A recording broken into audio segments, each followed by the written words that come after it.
দেখেন, বাংলাদেশ গত 54 বছরে অসংখ্য মব জাস্টিসের ঘটনা ঘটেছে বাংলাদেশে। এই ঘটনাগুলো আমরা কখনোই এইভাবে হচ্ছে যে জনসম্মুখে গণমাধ্যমের কল্যাণে এই সংবাদগুলো জনসম্মুখে এইভাবে আনতে পারিনি। সেটা হচ্ছে আমাদের ব্যর্থতা। কিন্তু যারা এই ঘটনাগুলো ঘটিয়েছে তারা কিন্তু সফল হয়েছে। আমরা দেখেছি গত 54 বছরে আহসানুল্লাহ মাস্টার থেকে শুরু করে এখন পর্যন্ত অসংখ্য গুণী রাজনীতিক বুদ্ধিজীবীদেরকে কিন্তু মব জাস্টিসের শিকার হতে হয়েছে, এবং এইভাবেই আমরা দেখেছি অসংখ্য মানুষের মৃত্যুর মধ্য দিয়ে আমাদের দেশে বিচার বহির্ভূত যে হত্যাকাণ্ড সেটিকে প্রতিষ্ঠিত করা হচ্ছে। ছাত্র যুব জনতা বরাবরই বঞ্চিত হয়েছে। সর্বশেষ আমরা যদি একটু তাকাই, আপনি দেখবেন যে দৈনিক ইত্তেফাকে গত পরশুদিন একটি সংবাদ এসছে। সেই সংবাদে এসছে 50 দিনে আমাদের মব জাস্টিসের শিকার হয়েছেন 35 জন। এবং এটাকে আমি ইনজাস্টিস বলি এই কারণে, অনেকে এটাকে মব জাস্টিস বলেন, কিন্তু আমি অনেক সময় এটাকে বলতে চাই যে এটা ইনজাস্টিস।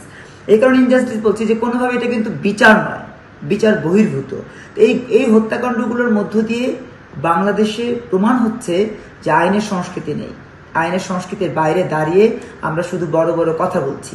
বৈষম্য বিরোধী ছাত্র আন্দোলনে যারা নেতৃত্ব দিয়েছে তারাও কিন্তু এই মব জাস্টিসকে বিভিন্নভাবে অনুপ্রাণিত করছে। জামাত, ছাত্র শিবির, বিএনপি তারাও এটিকে বিভিন্নভাবে অনুপ্রাণিত করছে, যেটি আসলে একটি সাংবিধানিক, একটি প্রজাতান্ত্রিক দেশে কোনোভাবে কল্যাণকর হতে পারে না। আমি ব্যক্তিগতভাবে, আপনি জানেন যে এই বিষয় নিয়ে আমরা কথা বলেছি। 36 জুলাইয়ের যে ঘটনা সেটি নিয়ে কথা বলেছি। এখন যে ঘটনাগুলো ঘটছে একের পর সেটি নিয়ে কথা বলছি। আমরা বলতে চাই, অন্যায়, অপরাধ, দুর্নীতির বিরুদ্ধে তো বাংলাদেশ দাঁড়িয়েছে 71 সাল থেকে। 71 সাল থেকে আমরা দাঁড়িয়ে এখন পর্যন্ত কেন এমন একটা সুষ্ঠু, শান্তির, সমৃদ্ধ দেশ পাচ্ছি না যে দেশে আমরা সবাই নিরাপদ থাকবো? কেন এখন আওয়ামী লীগ করেছে এই অপরাধে মব জাস্টিসের শিকার হতে হবে, ছাত্রলীগ করেছে এই অপরাধে মব জাস্টিস, তারা এখন বলছে 36 জুলাইয়ের যে ঘটনাগুলো ঘটেছে সেখানে 800 জন হত্যাকাণ্ডের শিকার হয়েছে, অতএব তাদেরকে কোনোভাবে আর ক্ষমা করা হবে। তাহলে তো সেটাই যদি আপনারা করেন তাহলে তো আপনারা আসলে কল্যাণের পথে হাঁটলেন না। যে কথা আপনারা বললেন সেই কথার ঠিক বিপরীত উচ্চারণ আপনারা করছেন। আমরা আসলে এটি কোনোভাবে প্রত্যাশা করি। আমরা চাই মব জাস্টিস মুক্ত একটি বাংলাদেশ, আইনের সংস্কৃতির বাংলাদেশ, সমৃদ্ধির বাংলাদেশ। ঢাকা বিশ্ববিদ্যালয় প্রশাসন কি এর সাথে কোনোভাবে দায়ী কিনা, আপনি কি মনে করেন?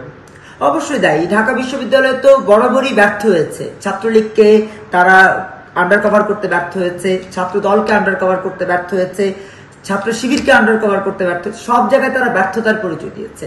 এখন এই যে তারা ব্যর্থতার পরিচয় দিয়েছে কেন?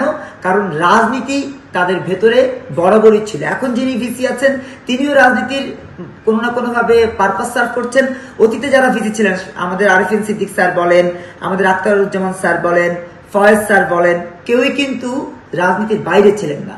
এখন যিনি আছেন তিনি যদিও বলছেন যে আমি কোনো রাজনীতি করি না, আমি রাজনীতির ধারে কাছে নাই, আমি রাজনীতিতে আমার কোথাও কেউ নাম দেখাতে পারবে না, কিন্তু তিনি একটি পলিটিক্যাল পার্টির সমর্থক। সেটি আমরা গত 30 বছর পর্যন্ত জানি। আমার বিবেক বোধ হওয়ার পর থেকে আমি তাকে ব্যক্তিগতভাবে চিনি একজন শিক্ষক হিসেবে। তা এই যে শিক্ষক হওয়া সত্ত্বেও রাজনীতি করছেন, এটি আসলে কোনোভাবেই একটা বিশ্ববিদ্যালয়কে, একটা শিক্ষাঙ্গনকে রাজনৈতিক যেই অস্থিরতা সেখান থেকে মুক্তি দেওয়া সম্ভব দিতে পারে না। আমরা মনে করি রাজনীতি থেকে মুক্তির জন্য যারা শিক্ষা প্রতিষ্ঠানগুলো পরিচালনা করছেন তাদেরকেও এই জায়গা থেকে বেরিয়ে আসতে হবে, রাজনীতি থেকে বেরিয়ে আসতে হবে, অপরাজনীতি থেকে বেরিয়ে আসতে হবে।